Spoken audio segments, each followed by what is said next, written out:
The Fertility Podcast is here to help you understand more about your fertility, and for the last 8 years has published a lot of conversations with experts and people sharing their stories. It's now going back to its roots, giving you people's lived experiences once again to give you comfort in knowing there's a community of people who get it, so you find commonality, be inspired, and know you're not alone. Started by me, Natalie Silverman, a former patient, once I was pregnant after fertility treatment, I later joined forces with Kate Davis, an independent fertility nurse consultant, who is now your host. And here she is. Hi, how are you? Hope all is good. Before we get into this episode, I've got a couple of things that I want to talk to you about today. The first one being, if you're going through IVF treatment, did you know that you can rate your experience with your fertility clinic on the HFEA website? So the HFEA, Human Fertilisation and Embryology Association, they're the regulators for IVF treatment in the UK. And they have this really good site which you can look at. If you're starting off IVF treatment and you want to find a clinic that you'd like to go to and you want to understand what treatments the clinic offers, what their success rates are, if you want to narrow down on your geographic location, it's such a good site. This page is called Choose Your Clinic, and on this page you have the ability to look at ratings, patient ratings of the clinic. And this is really important because when you're trying to find a clinic, you really want some help with that decision, don't you? And if you can see where people have had a really good experience or potentially a negative experience, and that's going to help influence your decision as to whether you chose that clinic for your treatment or not, particularly if you're going through private treatment and you've got the option to choose your clinic. But very few people use this. So this is a little plea from me that if you can, if you've had either good or bad experience with your fertility clinic, go on to the HFEA website and rate your experience. I kind of see this a little bit as paying it forward. So to help the people coming behind you. And it will be so useful. So it only take literally a couple of minutes to do it, but a little plea from me. Please do it. Let's see if we can bump up the ratings, because the HFEA stats and the ratings are completely independent. Unlike your clinic, where that may not necessarily be an independent opinion, it's really important that the HFEA do provide this so that you can make an informed decision. So if you've recently had treatment, or even if you had treatment a long time ago, go in, rate your clinic. That would be really valuable. And if you're considering a clinic, now you know where to go to find a bit more information about how you can narrow down your clinic choices, but also hopefully find that all important information on patient feedback and how they rated their clinic. So that's just a little plea from me. Next thing to tell you about before we launch into this episode is last weekend. So by the time this episode goes out, it will be weekend before last. I was at the fertility show, and if you've never been to the fertility show before, it's a place where industry kind of get together, and if you're considering treatment or wanting to understand more about your fertility options, then it's a place that you can come to. And it's held, well, most recently it's been held in May, and it's over the weekend, so Saturday and Sunday. And there's lots of IVF clinics there, both UK and abroad. There's also other services, products that may be able to support your fertility journey. And importantly, lots of really good talks on all aspects of fertility. So it's definitely a place to go if you're thinking about your options. It can be a bit overwhelming, so bear that in mind. It can be quite triggering and a difficult place to go, but it's great to get informed. So just one thing to think about for next year. For me, as a professional, I kind of use it a bit of networking, really. So I was there for the whole weekend helping out on the Oviscent stand. And for me, it's an opportunity to catch up with old friends, and meet some new, and actually see some people that I've met during COVID times online in person. And my God, is everyone so different when you meet them in person? And one of them is actually our next guest. And we're going to be chatting to Shaun in a moment. And Shaun is an old friend of the podcast, and we've had him on the podcast before. Both Natalie and I interviewed him. And he was talking about male factor. And we'll link his episode in the show notes so you can listen to our conversation before, because this time he's giving us really a bit of an update on what's been going on since we last spoke, and importantly, what he's doing now. So without further ado, let's bring in Shaun. Hi, Shaun. Welcome to the Fertility Podcast. Thank you so much for joining me today. Thank you very much, and thanks for having me back. Oh, it's great. It's great. Shaun, as I've just been talking, is an old friend of the podcast. So it's really lovely to have you back today and talking in a different way, because obviously when we chatted last, we were talking about your journey with male factor infertility, which very luckily has ended up with a very happy ending. And you can tell us a little bit about that in a moment. But we're here to talk about something different today. But before we launch into that, just give us a little bit of an update on your journey and kind of where you are now. Sure. So like you said, to not go over old ground too much, but brief introduction to myself. I was diagnosed with azoospermia in 2018 and went through the trauma of male factor infertility very much on my own. And then after a couple of unsuccessful operations to try and find sperm, I elected to, my wife and I elected to use donor sperm to progress our wish and dreams to have a family. And we were blessed with our twins, Ray and Evelyn, in February 21. So it's been Lovely. An absolute whirlwind since. They've just turned 2. So every day is carnage, but the best type of carnage. Oh, it sounds like it. And I know from when we chatted last week that you were full into birthday celebrations for the twins, but also for yourself as well. So it's been a busy time. Absolutely. Yeah. My birthday is 3 days after theirs. So they turned 2, I turned 40. Your poor wife. Your poor wife. It's an expensive month. Yeah, absolutely, I'm sure. So what we're here to talk about today then is how your experiences with male factor infertility and the time that you were taking to conceive and then to, like we said, to then have your twins has kind of changed a lot of things for you, and you're now at the point of exploring a different career, which, like many people and their experiences of a fertility journey, sometimes do mean that they then start to do something very different in their life. It's almost like a legacy, or kind of birthing a new, pardon the pun, but birthing a new experience. So tell us a little bit about what's been happening with you over the last few months. I started sharing my story just before the twins were born, actually, so January 21, and it was all about just to try and help another man. If I could be the voice I needed when I was going through it, and I helped one person, that would have been mission accomplished. Fortunately, it's far exceeded my expectations. I've helped many men, I've given lots of advice, and that's actually, much to my kind of shock and honour, is that it's gone kind of worldwide. I put out a question recently, actually, saying, where in the world are you? And I knew I had a lot of followers in the US and Australia, but there were places where English isn't the first language, like Guatemala and Mexico, Paraguay, quite a few South American countries, South Africa, and loads in Europe. It blew my mind. So I far exceeded my expectations. But what that has kind of led to is, so sharing my story absolutely is powerful, and it's needed in the male infertility world. But that took me so far.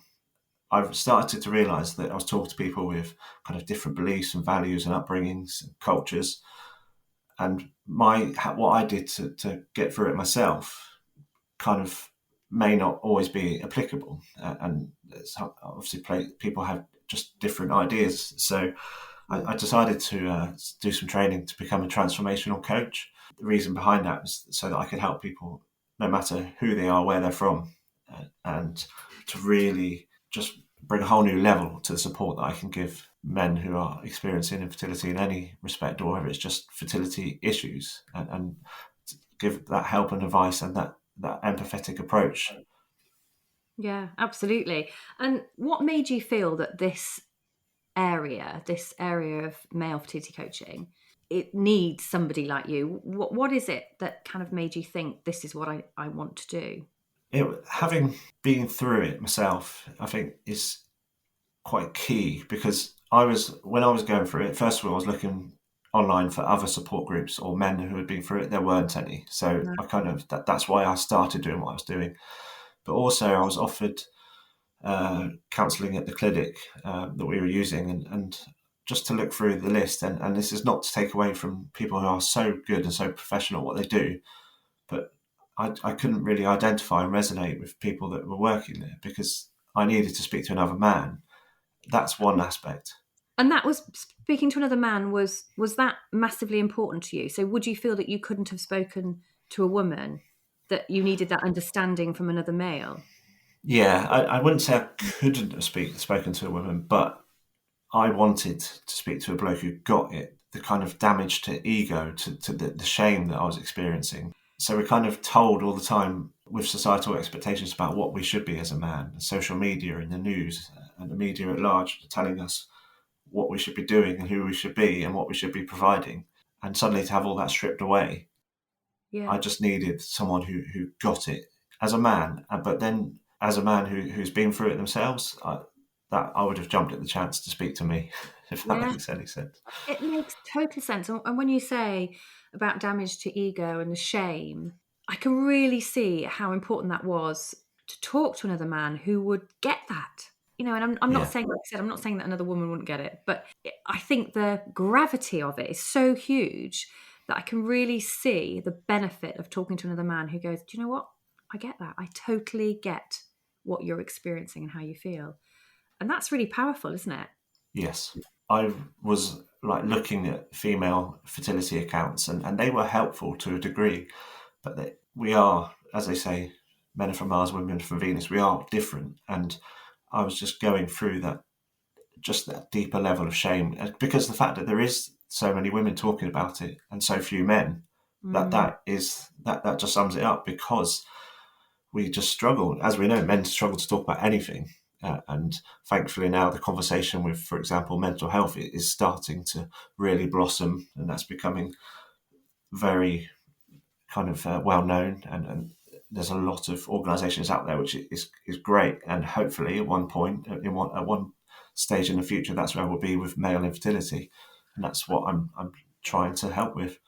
I completely agree with you. I think if there's one good thing that's come out of COVID is the fact that we're all talking about mental health so much more, and that can only be beneficial, and particularly for the arena of fertility.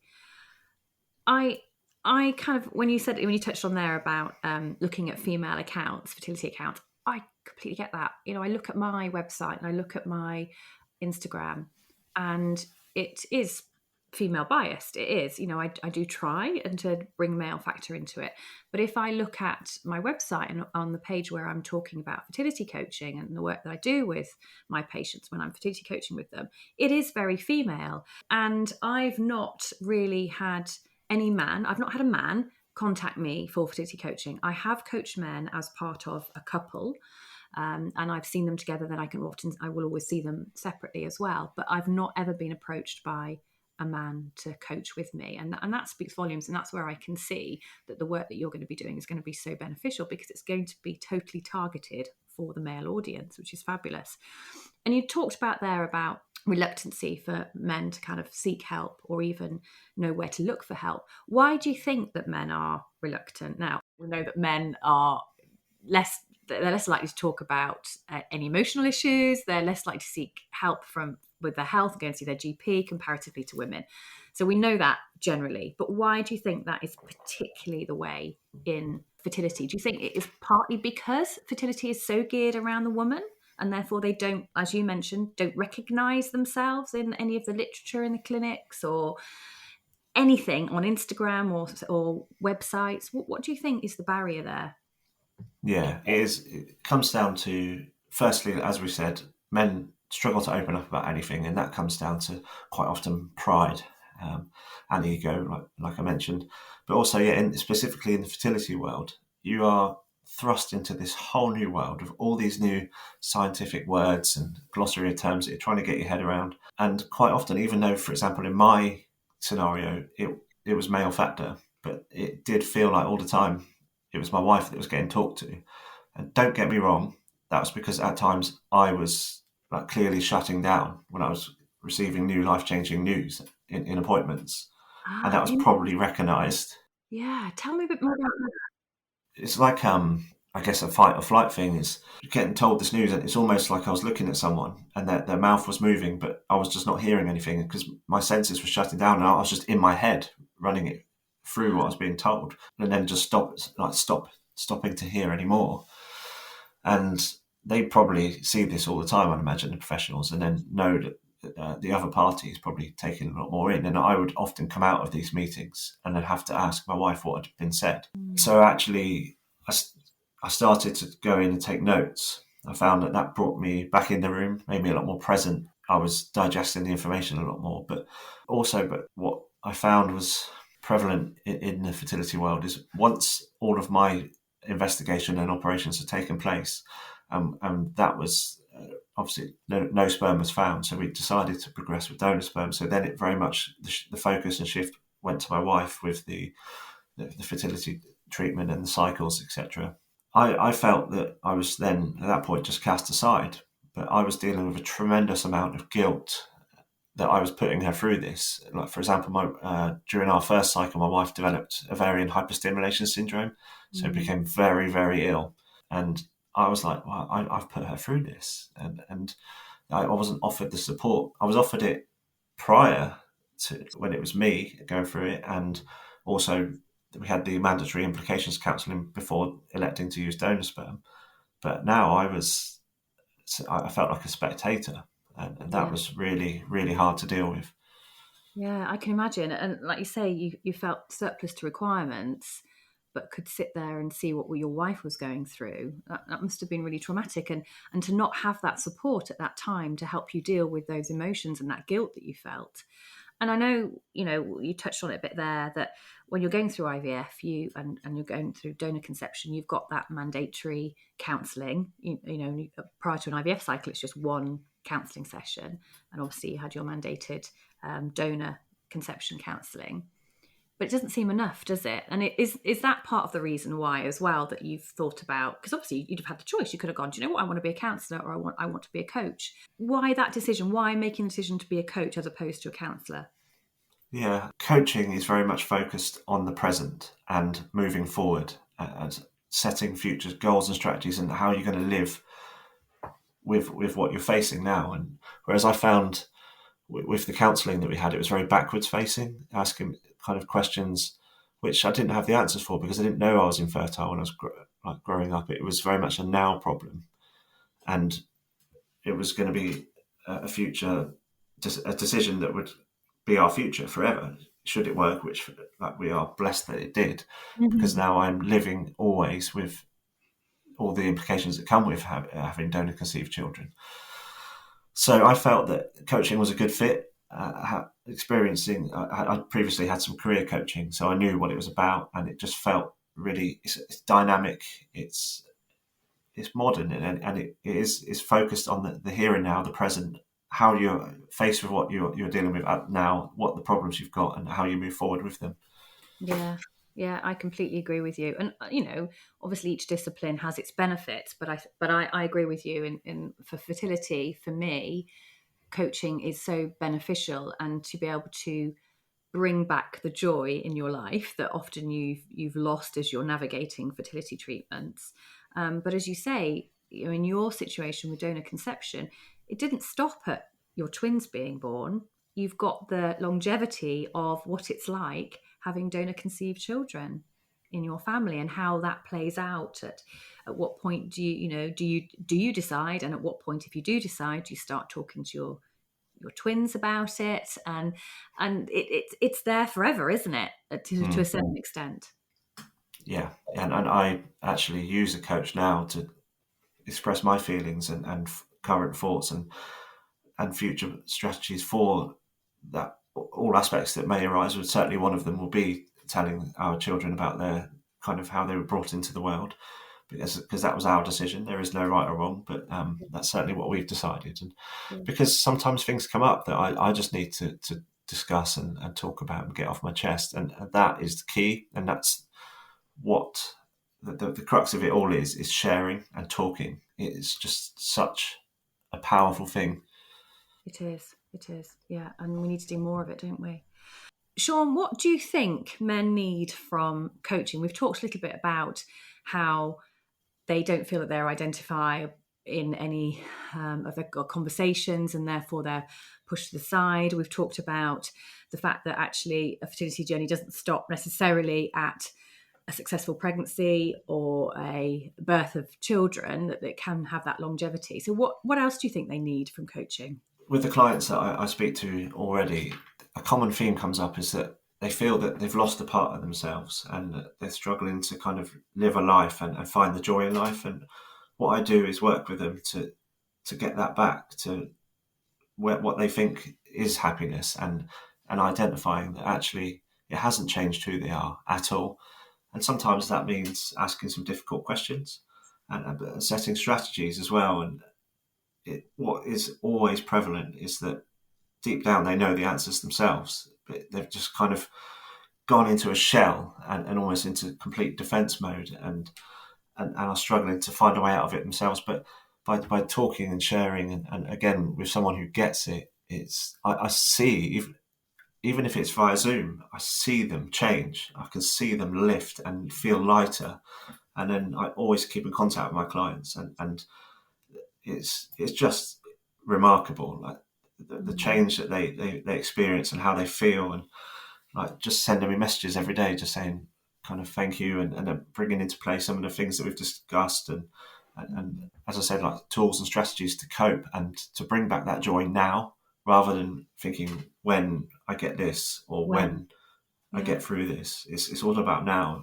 No, absolutely, because it's that life on hold thing, isn't it? When you're going through a fertility journey, that you don't book holidays because you could be going through treatments or something else could be happening, investigations, whatever. You don't book holidays. You don't do those nice things. You don't take that career progression, and everything just stops. And because everything stops, all the joy's gone. There's nothing left because everything is focused on the fertility journey. But you're right. Saying I'll be happy when is just not worth even thinking like that. We need to be happy now, not I'll be happy when. Exactly. Quite often what that comes down to is communication as well. And the first part of that, if it is with me, it's brilliant, because then what I see is that transfers across with their partner. For so many years went inside myself and wasn't really communicating with my wife. Yeah. And once I started to, that just accelerated all of my healing. Absolutely. And hers too, I'm sure. Yes. Yeah, because it must have been difficult for her if you withdrew. And I guess elements of being quite frustrated for her, because I know recent conversations I've been having with some of my coaching patients, and I know I call them patients, but that's because I'm clinical, so they're always going to be patients to me rather than clients. But some of the conversations I've been having is women's frustration that men just don't seem to be on the same page. And I have this talk about the fact, you feel that they're not on the same page, or perhaps they're not necessarily dealing with the emotions in the way that you are. But is it because they've withdrawn and they don't feel that they can't, and they've almost separated themselves from the situation as a protective mechanism for themselves, but also for you? And it's kind of bringing that awareness, which is true. It's so worth thinking about in that way. Let me sum that up for you. So I get contacted by a lot of female partners saying, my husband's going through this. He is not talking. He's completely shut down.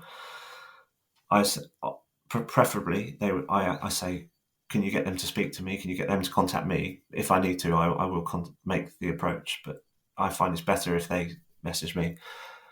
The female partner will say they are literally, I've never seen them so down, etc., etc. I'll speak to the bloke.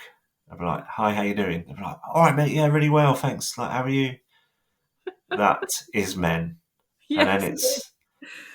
And then I get there eventually, and I'll say, how are you really? And it just takes that little bit longer. And because they've kind of put it aside and buried it so deeply that, and almost wanted to shut it out, and that I know from my own experience, and this is why I'm doing this, it's not healthy. It's not good. You will not move forward if you've done that. Absolutely. Shaun, that's brilliant. You summed that up beautifully. Before I let you go, and you've already given us some great tips, and one of the tips that I really liked is for men to when you go to a clinic appointment, take a piece of paper and a pen and make notes, because you're not going to absorb it all. So that's one tip that I think definitely people should take away from today. But if there was one thing that you knew from your fertility journey back then that you could say that you would like to share to make a difference for people going forward, what would it be? Talking is key. It really is the fast track to healing. And a key part of dealing with any fertility issue is acceptance. And it is the one thing that will get you there. Because by going inwards, by shutting down, especially from your nearest and dearest, it doesn't help you, it doesn't help them. You're in it together. And the really, I cannot stress it enough, it's the one thing that really got me to where I am today is by opening up and talking. Brilliant. Thank you so much, Shaun, for coming and chatting to me again today. It's been absolutely lovely. Just so that we can signpost people to you, where can they find you? Best place is definitely Instagram, which is at @knackered_knackers. I just love that. It makes me laugh every time. It's brilliant. It's what's even funnier about it is that it doesn't translate across to America. They don't. So having to explain it. Brilliant. Hilarious. Well, thank you so much. We will link your Instagram account in the show notes as well, so people can find you easily. But thank you so much. It's been a real pleasure talking to you again. I've loved every minute of it. Thank you. The pleasure was all mine. Thanks for having me back. So that was great to hear so much from Shaun about what he's doing and why he decided that actually support was lacking for men and there was very little coaching available for men. So it's amazing to hear that he's doing this, and already he's doing fantastically. So well done, Shaun. Keep it going. So a little bit of housekeeping from me. We're going to be taking a little bit of a break over the summer now because I'm going on holiday and I need a bit of a break, to be honest, because it's been brilliant but difficult juggling everything. So just going to have a little bit of break for a few weeks. So please keep your eye on Instagram, because we'll be announcing when we're back. I'm going off on holiday, and also my fabulous intern Ella, she needs a bit of a break because she has done an amazing job at doing all the editing of the podcast, things that I would never be able to do, don't have the technical ability, don't have the time. So thank you, Ella, and please enjoy your well-earned break too. But like I said, keep an eye on Instagram and we'll let you know when we're back. But in the meantime, if there are any topics that you would like me to cover, anything at all, anything that you think, do you know what, I would really like to understand more about this, or I'd love to hear somebody's experience going through this, then please either send me an email at kate@yourfertilityjourney, or you can ping me a message on Insta, Your Fertility Nurse. So I'd love to hear from you, and we'll be back soon. So take care, have a super summer, hope we get some really lovely weather, and we'll be back before you know it. Bye for now. Please do rate and review the podcast, as it's brilliant for other people to know what you think. Even just hitting follow or subscribe wherever you're listening to this podcast really helps other people know it's worth a listen. Also follow Kate on her Insta, which is Your Fertility Nurse. And if you'd like to book in a consultation with Kate to understand more about your fertility and reproductive health, visit yourfertilityjourney.com.